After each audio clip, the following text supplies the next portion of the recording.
म्हणजे पुरुष पहिला का, स्त्री दुसरी का, दोघं इक्वल का नाही? तसं महाराष्ट्रानं पहिला स्त्री महात्मा पण द्यावा आणि त्या चळवळीची सुरुवात आपण आज करावी असं मी तुम्हाला अपील करतो. भागीदारी दस्तक, भारत की आवाज. आणि याचं यश सावित्रीबाईंच्या कार्याला जातं. लंडनमध्ये प्रायमरी शिक्षण सुरू करणाऱ्या किंडरगार्टन होत्या आणि त्यांच्या नावानं किंडरगार्टन प्रकार जगभर प्रसिद्ध झाला. फ्रान्समध्ये सीमन द पावर होते.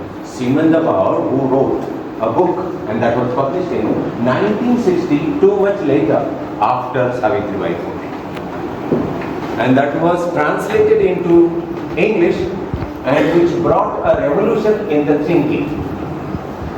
That was translated into English as the second sex. First sex is man, second sex is woman. And the basic argument is why he is first, why she is second, why not equal?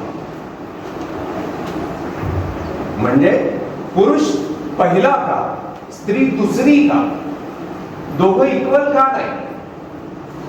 आपली मुलगी असेल तर आपण म्हणतो ना तिलाही हक्क मिळाला पाहिजे, बरोबर? आणि घरात आहो म्हटल्यानंतर लगेच सगळं शांत होतं, बरोबर होत ना? त्या आहो मध्ये जरब आहे.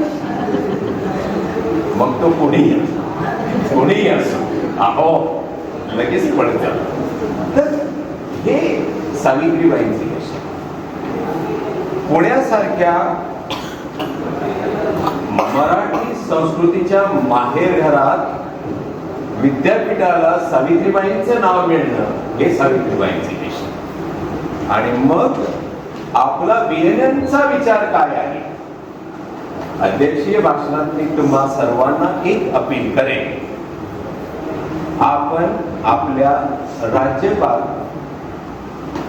महाराष्ट्र राज्य यांना पत्र लिहायचं प्रत्येकाने आणि त्याच्यावर निदान 50 सह्या गोळा करायच्या. सावित्रीबाई फुले यांना महात्मा सावित्रीबाई फुले ही उपाधी देण्यात यावी हा बीएनएन. जसं महाराष्ट्रानं पहिली राष्ट्रपती दिली, बरोबर, तसं महाराष्ट्रानं पहिला स्त्री महात्मा पण द्यावा आणि त्या चळवळीची सुरुवात आपण आज करावी असं मी तुम्हाला अपील करतो आणि माझ्या